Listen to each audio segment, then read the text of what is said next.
प्रिय ग्रामवासियों, जैसा कि आप जानते हैं, पिछली बरसात ने बाढ़ के हालात पैदा कर दिए थे।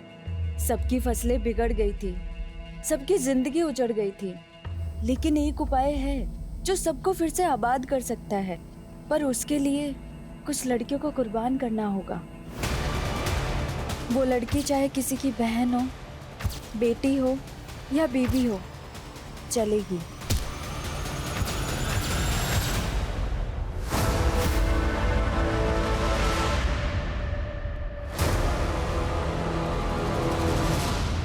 पोस्ट मास्टर सामूहिक चिट्ठी।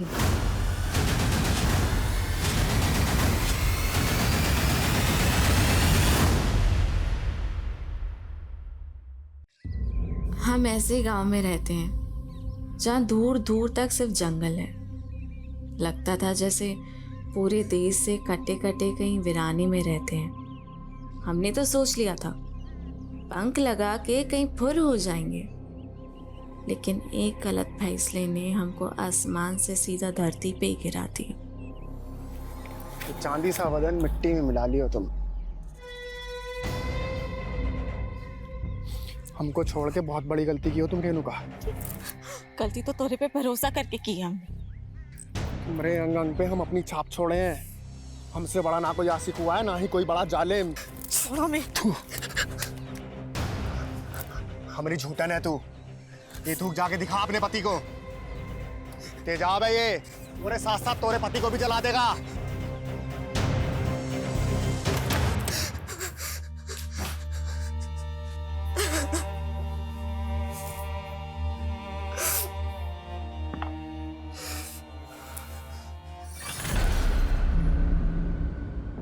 रेनू, का हाल बना रखा है यार? का है? का हुआ? वो खेत से आए तो थक के आकर बैठ गए। कपड़ा बदल के आते हैं।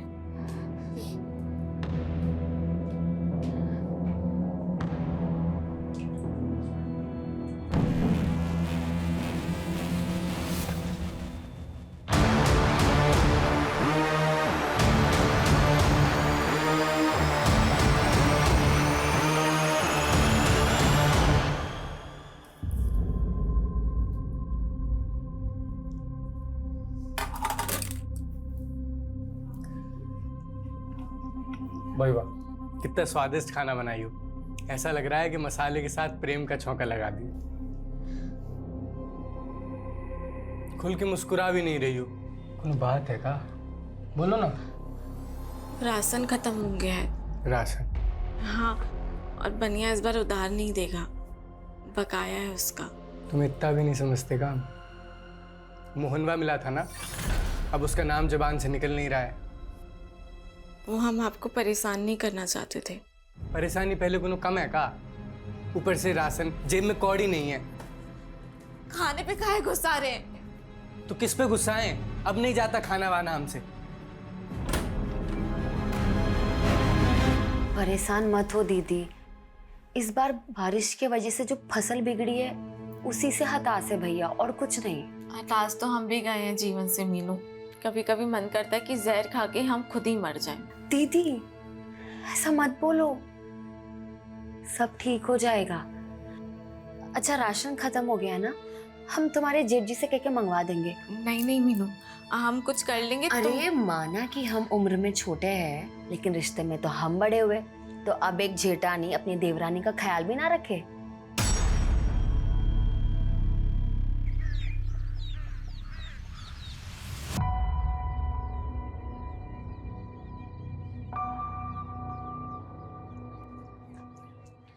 खेत जा रहे हैं। सुनिए, वो आप खाने के वक्त आएंगे ना तो ये सामान लेकर आना। अरे ये तो हम परसों ही लेकर आए थे। वो रेणुका दीदी को इसकी जरूरत थी, और आप अपने छोटे भाई की हालत तो जानते हैं। रेनू, मैं ये नहीं ला सकता हूँ। अरे अगर ये हम रेणुका के लिए लेकर आए ना तो अजय बुरा मान जाएगा, और वैसे भी तुम तो जानती हो हमें और रेणुका को लेकर पहले से ही अजय के मन में क्या चल रहा होता है। अरे कमलेश भैया, वो चौपाल पे पूरा गांव वालों को बुलाए मुखिया जी। का है? वो पूरा गांव वालों के नाम कोनो सामूहिक चिट्ठी आया है। सामूहिक चिट्ठी?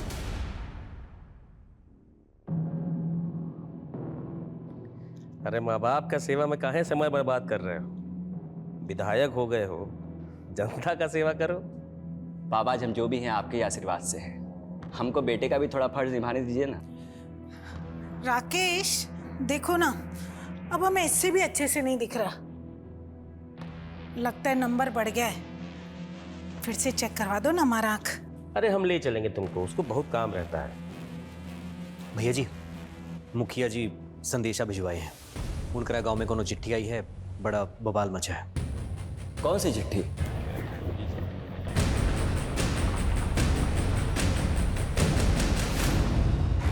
कहोगे मुखिया जी, क्या है उस चिट्ठी में? चिट्ठी तो पोस्ट मास्टर कालू मिश्रा के नाम लिखी है और उसके नीचे लिखा है सामूहिक चिट्ठी।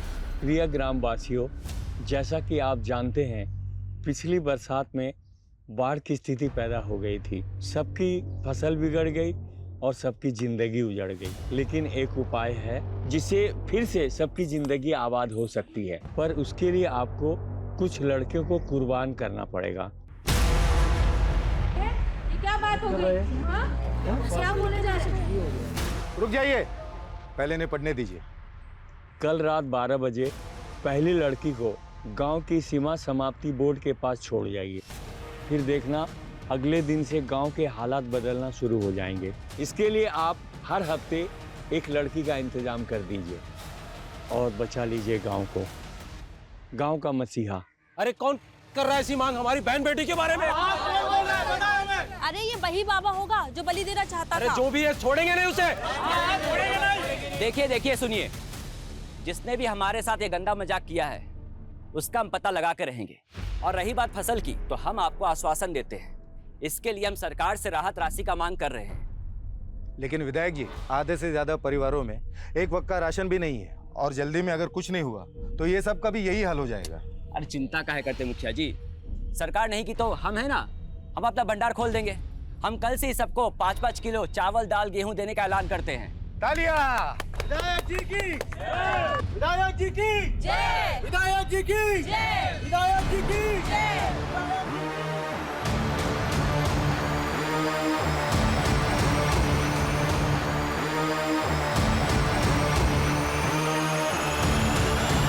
ये विधायक जी थोड़ा बहुत मदद कर भी दिए ना तो इस समस्या का समाधान नहीं होने वाला। अगली फसल तैयार होती तो 6 महीने लग जाएंगे, तब तक कैसे होगा? भाई बात तो तुम्हारी सही है अजय। अब भाई शहर जाके कोई काम ढूंढना आसान काम है क्या? कौन है? भैया आप घर जाइए, हम आते हैं। तो भाई हम दोनों भाई यहाँ परेशान हैं और तुमको कुछ पड़ी ही नहीं है। अब चिंता करेंगे तो पैसा बरसेगा का? निकम्मा होते जा रहे हो। हम दोनों भाई तो खेती छोड़ के नहीं जा सकते। तुम तो शहर जाके कोनो काम धंधा कर सकते हो ना। अच्छा, अब हम समझे। हमें खाना देना भारी पड़ रहा है, इसलिए शहर भूखा मरना भेज रहे हो ना? हम शहर नहीं जाएंगे, हम यही काम करेंगे। और यहाँ काम कौन देगा तुमको? हैं? निकम्मे? ये निकम्मा निकम्मा बोलना बंद कीजिए। जब से माँ बाबूजी गए तब से बस कोसते रहते हैं। अगर इतना ही तकलीफ है ना तो हमारा हिस्सा दे दीजिए, बस बात खत्म। ये लो हिस्सा तुम्हारा। हिस्सा चाहिए ना तुम्हें? कौन सिखा रहा तुम्हें सब? वो सर्वेसवा?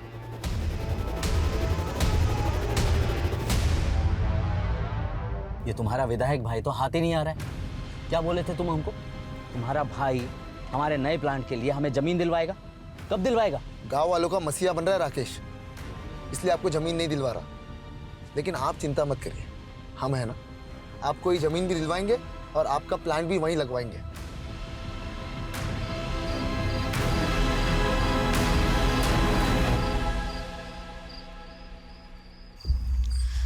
इतनी रात को शौच के लिए इतना दूर जाना पड़ रहा है, ये कोई बात हुई? आहिस्ता बोल, जल्दी कर, मुझे तो बहुत डर लग रहा है।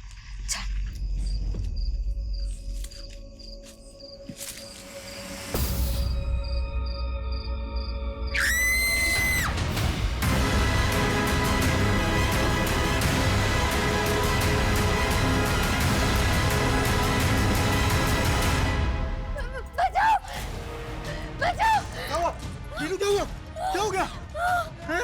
कैसे आ रहा है? रुको दीदी, मैं सोच जब भी जबरदस्ती हमारा अभी कौन लोग थे? हाँ दीदी लोग मुंह में कुछ था। राकेश, राकेश, ए राकेश, आओ पापा। अरे कोई गांव की औरत का इज्जत टूटने का कोशिश किया है, शायद जंगल ले गए वो उस औरत को। रुको! रेणुका! रेणुका! रेणुका!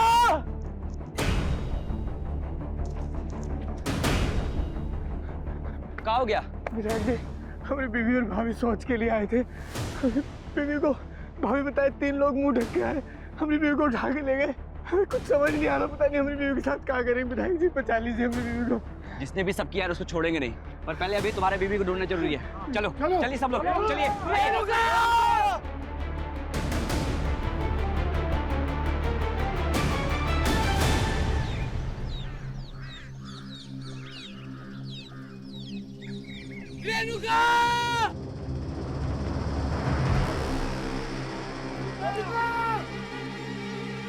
विधायक जी, वो रेणुका वहां पे।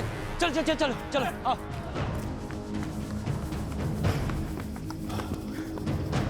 रेणुका!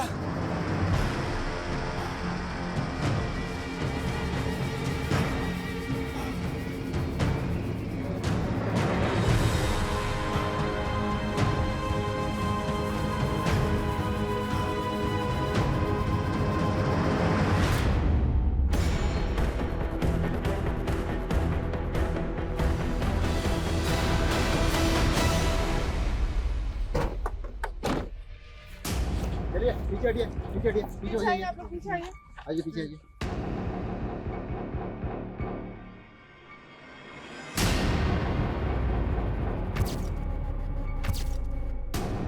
देख के लग रहा है कि रेप भी हुआ और इसकी जेठानी रात को शौच के लिए आ गई। देखिए इंस्पेक्टर, सिर्फ हमारे इलाके में नहीं, ये हमारे खुद के गांव की महिला के साथ ऐसा कांड हुआ है। आप लोग जल्द से जल्द पता लगाइए कि कातिल कौन है। विधायक जी, कातिल को ढूंढना हमारा काम है, वो हम करेंगे, लेकिन उससे पहले हमें उस चश्मदीद का बयान लेना होगा जो कल रात इनके साथ थी। बताइए कल रात क्या हुआ था? वो लोग 3 लोग थे, तीनों ने अपना चेहरा ढका हुआ था। वो लोग तो हमारे साथ भी जबरदस्ती करना चाहते थे। हम कैसे जैसे वहां से भाग निकली, लेकिन अपनी दीदी को नहीं बचा पाए। उनमें से किसी एक का भी चेहरा देख पाई हो? अपने किसी को नहीं देखा। पर हम जानते हैं साहब कौन किया है सब। कौन? मोहन साहब। कौन मोहन? रेणुका का पहला पति। पहला पति मतलब रेणुका की आपसे दूसरी शादी थी? जी साहब। दरअसल रेणुका की शादी पहले बड़े भैया से तय हुई थी, तब भी वो मोहन रेणुका को भगा के ले गया था। बड़े भैया मंडप में थे और रेणुका के माँ बाप की इज्जत पे आँच ना, इसलिए उन्होंने रेणुका की छोटी बहन मीनू भाभी से शादी की। तो रेणुका आपकी सगी बहन थी? हाँ साहब, रेणुका दीदी से बहुत बड़ी गलती हो गई थी कि वो उस मोहन के साथ भाग गई, लेकिन उसे बहुत जल्द पता चल गया कि वो कैसा आदमी है। दीदी को आए दिन मारता रहता था, इसलिए दीदी उसे छोड़कर यहाँ वापस आ गई और उनका घर आबाद करने के लिए हम ही अजय भैया से उनकी शादी कर दी है और उन्हें इस घर की देवरानी बना ली।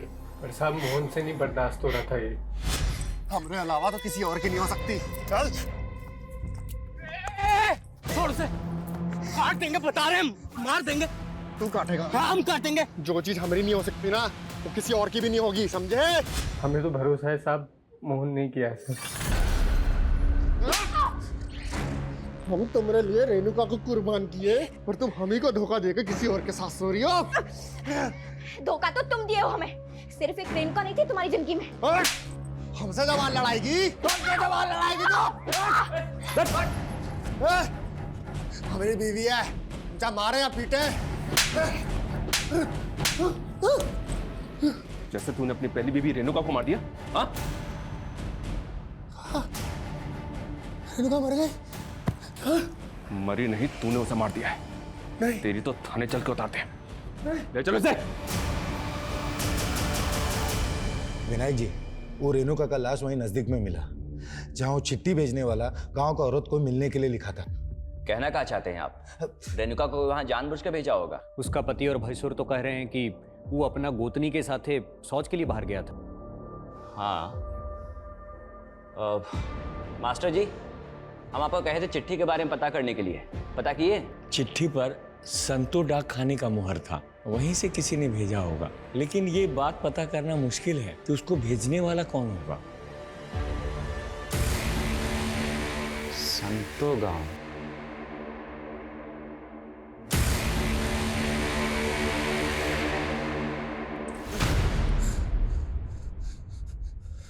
रेणुका पे हमरा हक था, तो कैसे अजय के साथ बर्दाश्त कर लेते हम?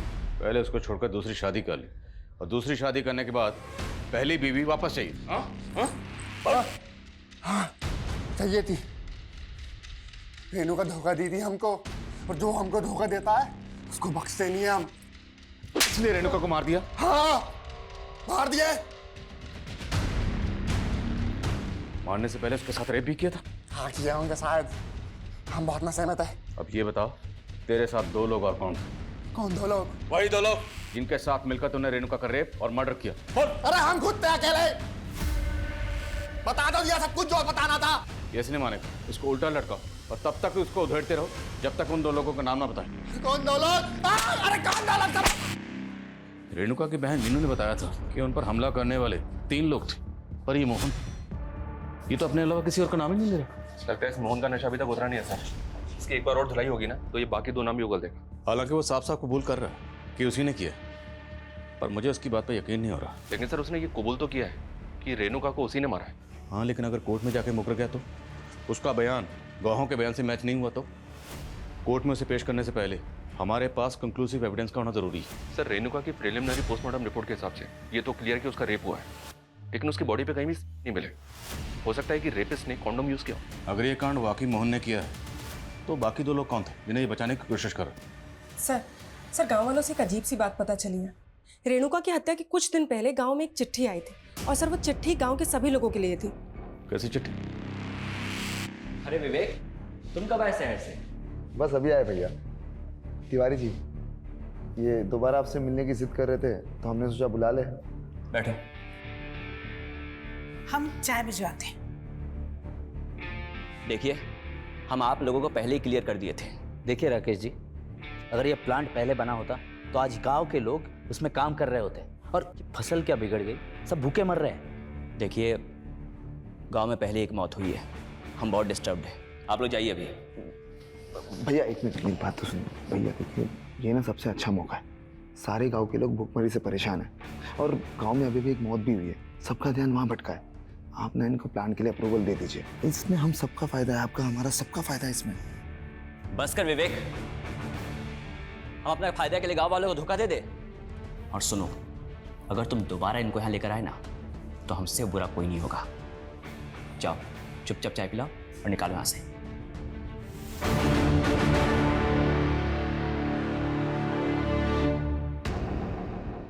चिट्ठी लिखने वाले ने गांव की लड़कियों को कुर्बान करने की बात लिखी है, और गांव की सरहद के पास जो बोर्ड है, हर हफ्ते वहां एक नई लड़की का इंतजाम करने के लिए कहा गया है।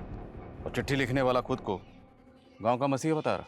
यार रेणुका की लाश मिली, वहाँ से सीमा समाप्ति का बोर्ड ज़्यादा दूर नहीं है, और लड़की को वहीं छोड़ के जाने की बात लिखी है। लेकिन साहब, हम सभी गांव वाले इस वाहियात शर्त के खिलाफ थे। खत कहाँ से आई? ये शांतो गांव के डाक खाने से आई थी। पता लगाने की कोशिश की, पर पता नहीं चला वहाँ से किसने भेजा था। लेकिन कोई तो है जिसकी हमारे गांव की औरतों पे बुरी नजर है। हमको तो ये वही बाबा लग रहा है जिसने सबके सामने एक गंदा मांग किया था। कौन बाबू? कैसी मांग? साहब, फसल खराब होने की वजह से गांव वाले भूखे मर रहे थे, तब ये बाबा यहाँ आया था। बड़ी चमत्कारी बातें कर रहा था। बाबा जी, आप कहाँ से आ रहे हैं?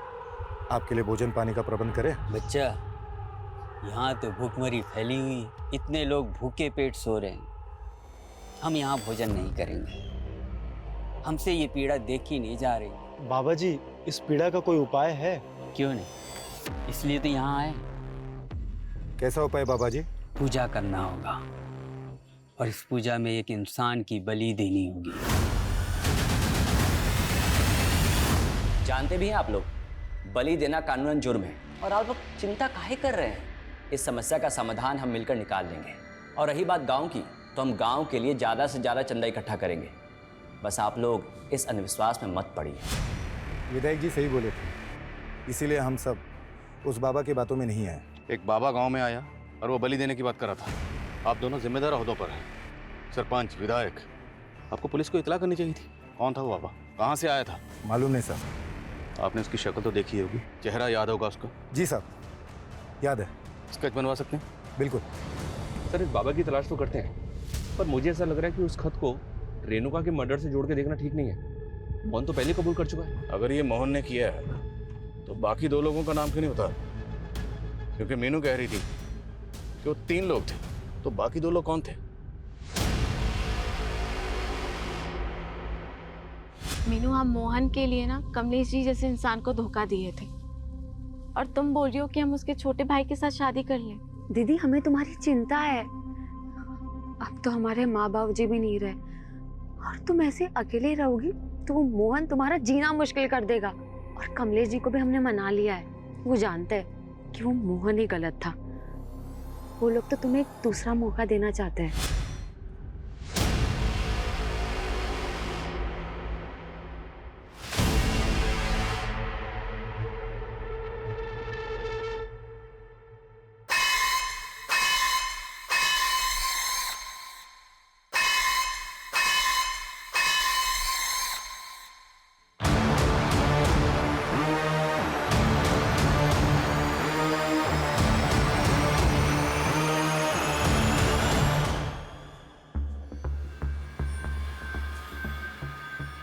ये तुम्हारा विधायक भाई तो गांव वालों के भले के अलावा कुछ सोचता ही नहीं है। लेकिन तुम अपना भला सोच सकते हो।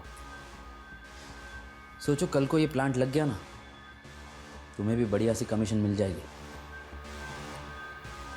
भैया मानेंगे नहीं तो होगा कैसे? हो सकता है अगर अपने भाई की जगह तुम विधायक बन जाओ। 2 महीने बाद इलेक्शन है, खड़े हो जाओ। भैया के खिलाफ हम इलेक्शन लड़ेंगे, एक दिन भी खड़े नहीं हो पाएंगे। जानते हो ना, पूरा गांव ने मसीहा मानता है। लेकिन अगर कुछ ऐसा हो जाए कि तुम्हारा भाई इलेक्शन ही ना लड़े तो फिर तो तुम्हारी जीत पक्की। राकेश भैया इलेक्शन ही ना लड़े,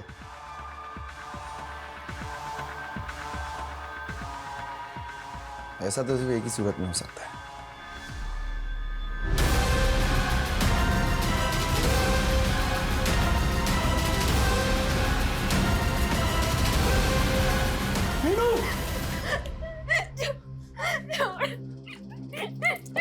क्या कर रही हो ये?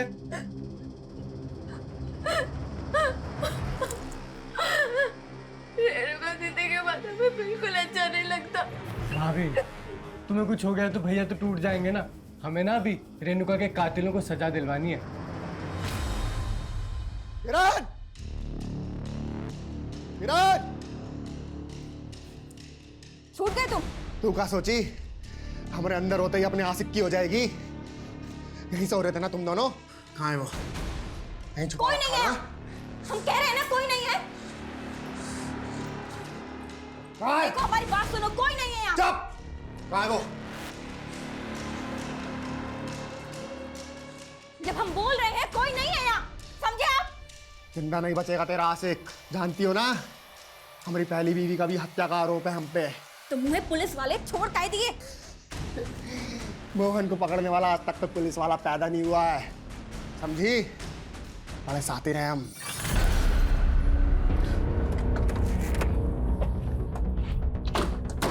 मुझे इसी बात का डर था कि कहीं कोर्ट में जाके मोहन अपने बयान से मुकर ना जाए। वही हुआ ना, मुकर गया ना।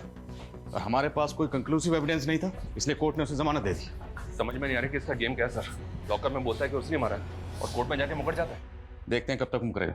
पता लगाओ वो 2 लोग कौन थे जिनके साथ मिलकर इसने रेणुका को मारा होगा। सर, गांव वालों ने उस बाबा का स्केच बनवाया है जो चिट्ठी आने के 15 दिन पहले गांव आया था। सर, मैंने इसका लुकआउट नोटिस जारी करवा दिया। पता चला चिट्ठी भेजने वाला कौन था? नहीं सर, लेकिन सर शांतो गांव से पिछले 1 महीने में 3 लड़कियां गायब हुई।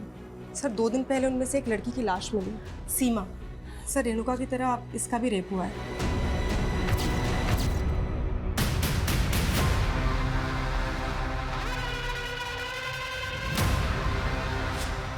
केस का स्टेटस क्या है? सर केस तो अभी तक अनसॉल्व है, लेकिन सर इस गांव का मुखिया है भीमा, वहाँ की पुलिस को इस पर शक था।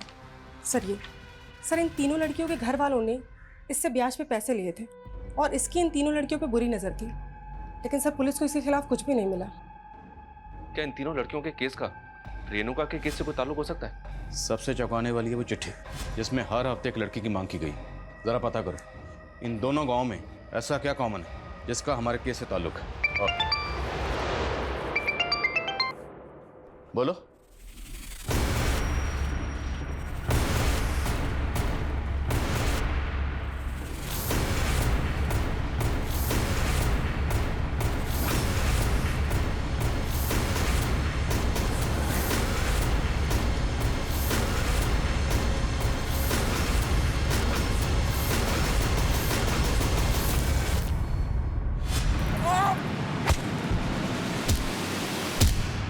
ऐसा कौन होगा जिसने एक विधायक को मार के फेंक दिया?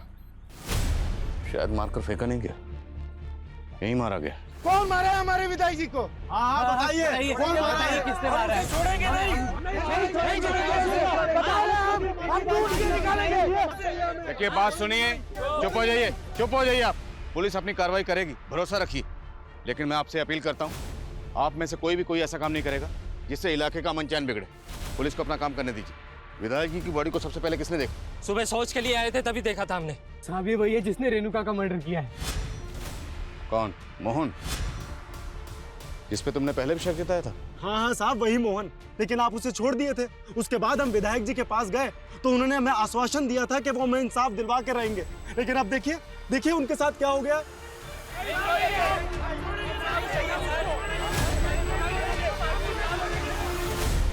संभालिए, हम समझते हैं आप पे क्या गुजर रही है।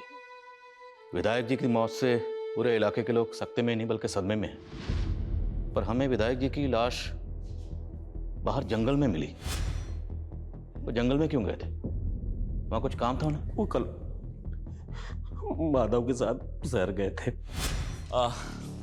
पापा, शहर में हमारा सिंचाई विभाग के अधिकारियों के साथ मीटिंग है। वो हम यहाँ एक नहर निकलवाना चाहते हैं ताकि बरसात का पानी ऐसे तबाही मचाने से पहले सिंचाई में काम आ जाए। शहर में देरी हो गया था तो माधव का फोन आया था। वो बोला कि अब रात को नहीं, सुबह ही लौटेंगे। और माधव कहाँ? सर माधव का कुछ पता नहीं चल रहा, और हम उसके घर गए थे तो हमने देखा कि माधव के घर के बाहर राकेश भैया की गाड़ी खड़ी है, लेकिन वहाँ पे माधव नहीं था। तो माधव रहता कहाँ? जो गांव के बाहर कनाल है उसकी के पास में उसके घर और खेत है।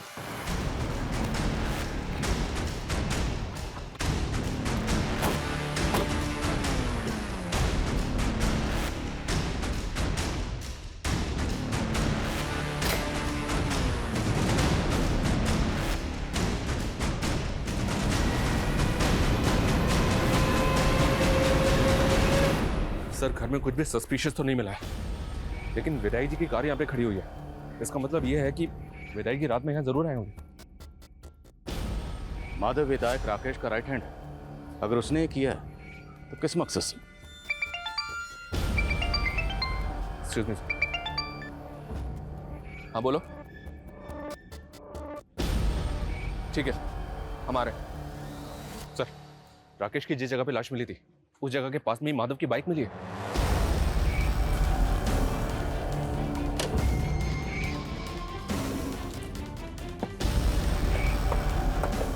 यही सर।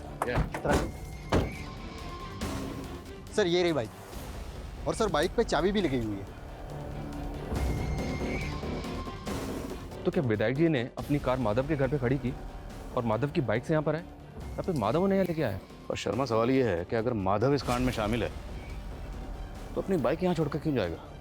पूरा एरिया अच्छे से स्कैन करो।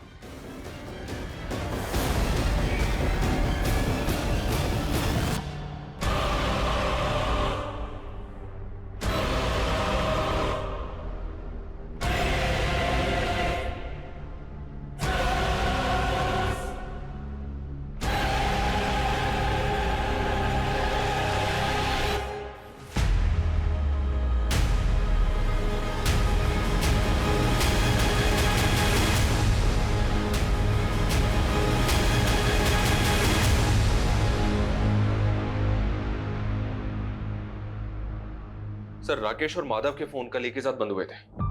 माधव को आखिरी कॉल गांव के पीसीओ से ही आया था। अब ये पता नहीं चल रहा है कि ये कॉल उसे किसने किया होगा। रेणुका के रेप और मर्डर के 5 दिन बाद विधायक राकेश का भी कत्ल हो गया। क्या ये दोनों केसेस आपस में कनेक्टेड हैं? इस मोहन की क्या खबर है? मोहन का भी चौकन्ना है सर, घर से बाहर ही नहीं निकल रहा।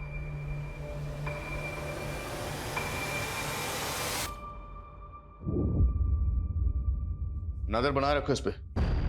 रेणुका मर्डर केस में ये हमारा प्राइम सस्पेक्ट है। लेकिन सर शंतो गांव जहां से चिट्ठी आई थी उसी क्षेत्र का विधायक है राकेश, और उस गांव से इसे सबसे कम वोट मिले थे। सर लोग कह रहे थे कि भीमा ने इसे वोट देने से मना किया था। और 2 महीने बाद चुनाव भी है।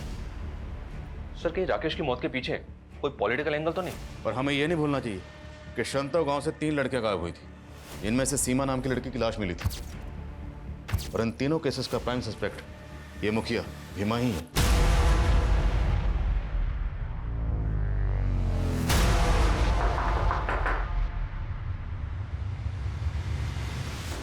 गजब बात कर रहे हो।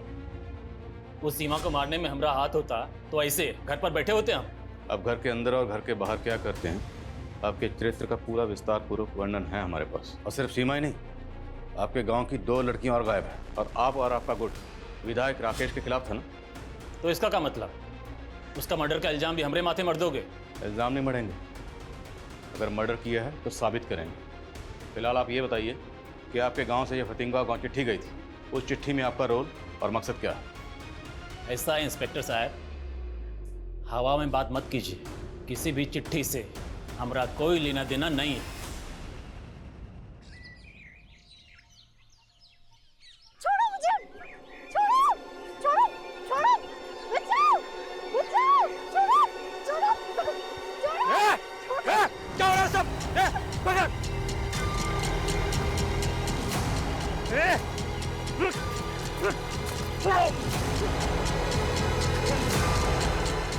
विनोद, सर्वेश, लेके चल, लेके चल।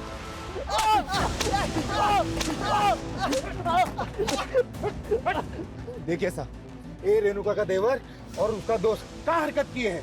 हमें तो लगता है विनोद ही अपनी भाभी के साथ रेप करके मर्डर किए हैं। आपको क्या लगता है उससे फर्क नहीं पड़ता? कानून को अपने हाथ में मत लीजिए। अरे आप क्या बोल रहे हो? हमने कुछ नहीं किया साहब, हम सच कह रहे हैं। भैया भैया प्लीज हमें बचा लीजिए, हमने कुछ नहीं किया सच में। शर्मा खोलो इन।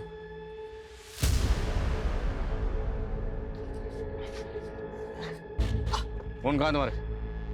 सर वो हम सोशल मीडिया के लिए वीडियोस बनाते हैं, वो खुद आई थी, वो हमारी दोस्त है। कौन? वो लड़की। कौन लड़की? लेके चलो दोनों। साहब साहब देखो डरो मत, हमें बताओ विनोद और सर्वेश ने क्या किया तुम्हारे साथ?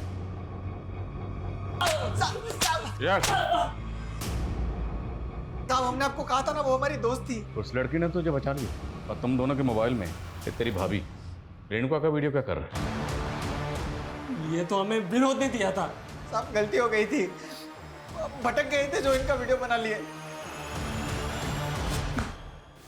अपनी भाभी के साथ रेप और मर्डर किया इसके साथ मिलकर, और तुम लोग ये बताओ वो तीसरा कौन था तुम दोनों के साथ? नहीं साहब, हमने कुछ नहीं किया साहब।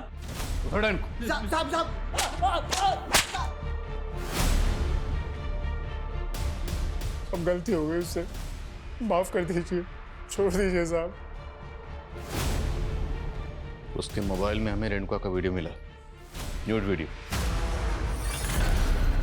और सिर्फ रेणुका का नहीं, उसने आपकी बीवी मीनू का भी नहाते हुए वीडियो रिकॉर्ड किया।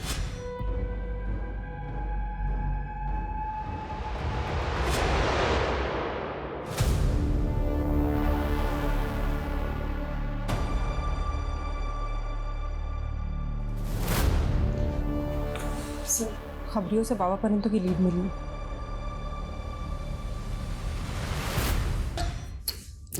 अरे साहब हम सन्यासी आदमी, हम क्या रेप करेंगे? बलि की तो बात कर रहा था ना तुम, और वो चिट्ठी भेज के औरत की मांग भी कर रहा था। कौन सी चिट्ठी साहब? हम कुछ नहीं किए। तो होने वाले नेताजी, अब तो आपके रास्ते का कांटा भी हट गया। अब तो राकेश दुबे की हत्या की हमदर्दी भी जनता से मिल जाएगी। सर ना तो विनोद और सर्वेश ये मान रहे हैं कि इन्होंने ही रेणुका का मर्डर किया है और ना ही वो बाबा कुछ को बोल रहा है। बोलो। सर माधव मिल गया है, लेकिन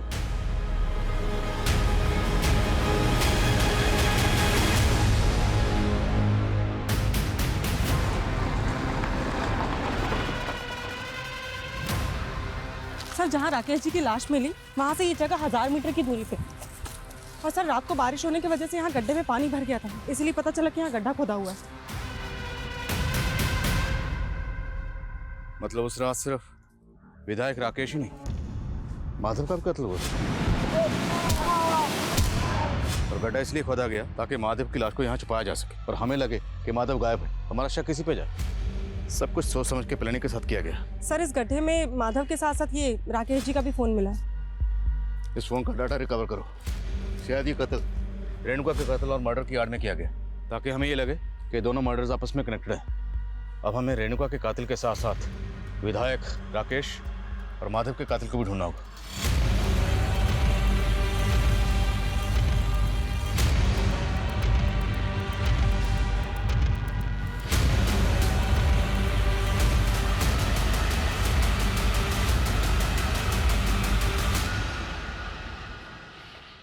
सर कम इन। सर राकेश जी की डिटेल्ड पोस्टमार्टम रिपोर्ट, उनकी आंखों में लाल मिर्ची के ट्रेसेस मिले। लाल मिर्ची? क्या सर, ऐसा लगता है कि पहले उनकी आंखों में लाल मिर्ची डाली गई, उसके बाद उनको टॉर्चर किया गया, फिर उनके सर को पत्थर से पीट पीट के फोड़ दिया गया। और सर माधव की प्रिलिमिनरी रिपोर्ट भी यही सजेस्ट करती है कि उसकी आंखों में लाल मिर्ची डाली गई। इतना बेरहमी से मारा है हमारे बेटे को। जिस बेरहमी से विधायक जी और माधव को मारा गया है, उससे तो ऐसा लगता है जैसे किसी ने कोई गहरी रंजिश निकाली। आप लोगों को किसी पर शक नहीं? विधायक राकेश के पेरेंट्स को भी इस बात का कोई अंदाजा नहीं है कि उनको... सर हमने राकेश और माधव दोनों के फोन का डेटा चेक किया। सर उसमें 2 दर्जन से ज्यादा लड़कियों के न्यूड वीडियोस हैं। और सर उन वीडियोस में इन लड़कियों के साथ कोई जबरदस्ती कर रहा है। कहीं ये माधव ही तो नहीं है? अगर ये वीडियो रिप्ले करो, पॉज करो, जूम करो।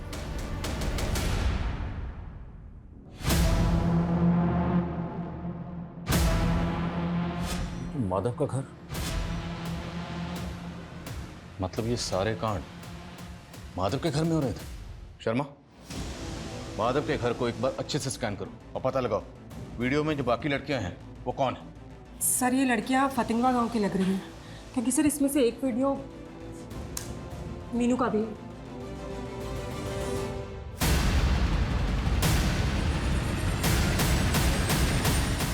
बोलिए मीनू, इस वीडियो में आपके साथ कौन है? साहब सारी फसल खराब हो गई थी, भूखे मरने की नौबत आ गई थी।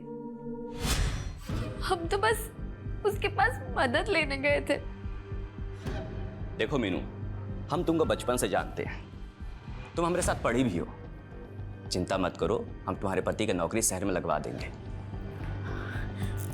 बहुत बहुत शुक्रिया विधायक जी। अरे शुक्रिया किस बात का, तुम दोस्त हो हमारी। जब हम 20 साल के थे ना, तब तुम्हारे साथ सोने का सपना देखते थे। हमारे साथ सोगी ना, सपना पूरा करोगी ना? हम तो बस मजबूरी में उसके आगे झुक गए, लेकिन उसने हमारी वीडियो बना ली। ना उसने हमारे पति को काम पर लगाया, बस हमारे मुंह पर 5 चीज़ों फेंक देता था। रेणुका के साथ भी ऐसा करता था? नहीं साहब, दीदी ने हमें ऐसा कुछ तो कभी नहीं बताया। रेणुका पे जिन लोगों ने हमला किया था वो 3 लोग ही थे। हाँ साहब।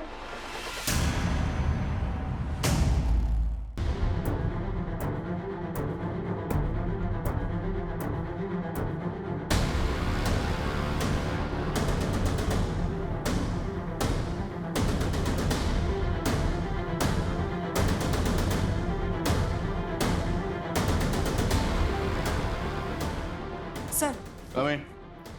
सर हमने माधव के फोन का डिलीटेड डेटा रिट्रीव किया है, उसमें रेणुका का कोई वीडियो नहीं, लेकिन सर उसमें सीमा नाम की एक लड़की का वीडियो। सर ये वही लड़की है जिसकी लाश हम संतो गांव में मिली थी। जिस तरह से ये विधायक राकेश और माधव लड़कियों को मोलेस्ट करते थे, इतना तो साफ है कि सीमा का रेप और मर्डर इन दोनों ने किया होगा, पर रेणुका का रेप और मर्डर किसने किया? और अब ये राकेश और माधव, इन दोनों को मारने वाला कौन होगा? सर फॉरेंसिक को माधव के घर में ब्लड ट्रेसेस मिले जो मिटा दिए गए थे, और ये ब्लड ट्रेसेस रेणुका के ब्लड से मैच कर रहे हैं। तो मतलब रेणुका का मर्डर माधव के घर में ही हुआ होगा। और मीनू ने तो हमें कुछ और ही कहा था। मीनू तुम अकेली लड़की नहीं थी जिसको राकेश ने मोलेस्ट किया था। इस गांव की 1 दर्जन से ज्यादा औरतों को उसने मोलेस्ट किया, और हमने उन सबसे बात की। पता उन्होंने हमें क्या बताया कि जब भी राकेश के सामने खुद को बख्शने के लिए गुहार लगाती थी तो राकेश उनके सामने एक शर्त रखता था। वो शर्त क्या थी कि अगर वो खुद को बचाना चाहती हैं तो उन्हें अपनी जगह किसी दूसरी लड़की को लाना होगा, अदला बदली। उसने ये शर्त तुम्हारे सामने भी रखी हो। अरे रे रे, इसमें रोने की कौन सी बात है? जैसा हम बचपन से सपना देखे थे तुम्हारे साथ सोने का, उसी तरह हम रेणुका के साथ भी सोना चाहते हैं। उसको मना के ले आओ और तुम आजाद हो जाओ। अब ये बताओ कि वो 2 लोग कौन थे जिनके साथ मिलकर तुमने ये किया?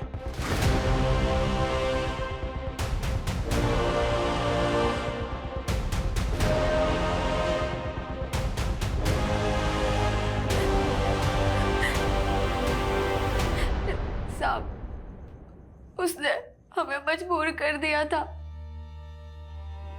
लेकिन हम बगावत नहीं कर सकते थे क्योंकि सीमा ने बगावत की थी और उसने उसे मार दिया। सीमा ने बगावत की थी? हाँ, सीमा ने हमें खुद बोला कि वो गांव में चिट्ठी भेज उस राकेश को चेतावनी देगी कि वो राकेश ही है जो गांव को बात करने के लिए गांव की बहन बेटियों की मांग करता है, ताकि सारे गांव वालों को राकेश की सच्चाई समझ आए। हम रेणुका दीदी को वहां नहीं लेके जाना चाहते थे, पर हम मजबूर थे। मीनू, तुम हमें यहाँ काहे लेकर आई हो? वो नहीं लाई है, हम बुलाए हैं तुमको। जब तुम 17 साल की थी ना, तुमसे चुम्मा मांगे थे। तुम हमें यहाँ इसलिए लेकर आई हो? हम चिल्ला चिल्ला कर ना लोगों को सब बता देंगे। तू चिल्लाएगी? चल तुझे बताता हूँ। चल चल चल।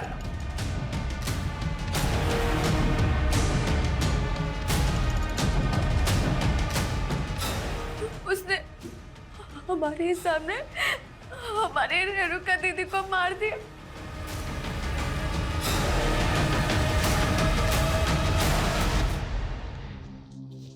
सुन, और जितना कहानी तुमको बताए हैं ना, गांव वालों को वही सब बताओगी तुम, नहीं तो तुम्हारा भी यही हश्र करेंगे। हम बहुत डर गए थे साहब, इसलिए वो 3 आदमी वाली झूठी कहानी सबको बतानी पड़ी। हम अपने पाप के बोझ तले दबते जा रहे थे। हम जीना नहीं चाहते थे। हम रेणुका के हथियारों को सजा जरूर दिलाएंगे। हम रेणुका दीदी के हथियारों को कभी सजा नहीं दिला सकते। काहे? हाँ भाभी, तुम जानती होगा उन्हें? सब जब भाभी हमको बताएं कि वो राक्षस हमारी बीवी, बर्दाश्त नहीं हुआ साहब हमसे। हमने उसे लालच दी कि हम एक लड़की के साथ अदला बदली करना चाहते हैं, और उस माधव को फोन कर कर उस जगह पर बुला लिए।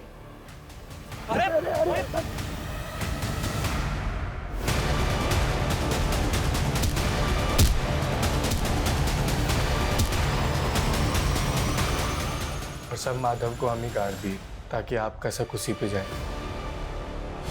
ने जो भी किया अपने घर की औरतों की इज्जत के लिए किया। पर आप लोगों को पुलिस की मदद लेनी चाहिए थी, हमारे पास आना चाहिए था। आज तक इस देश में ऐसा कौन सा नेता है साहब जो फांसी पे चढ़ा है? बताइए ना हमको।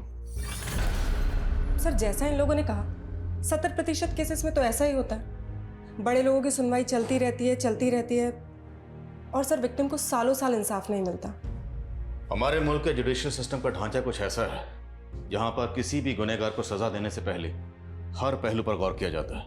मैं मानता हूं कि कुछ केसेस में इंसाफ मिलने में देर होती है, पर इसका मतलब ये नहीं कोई कानून को अपने हाथ में ले। कानून ये हक किसी को नहीं देता। इंसाफ मिलने में देर भले ही हो जाए, पर देर सवेर इंसाफ मिलता जरूर है।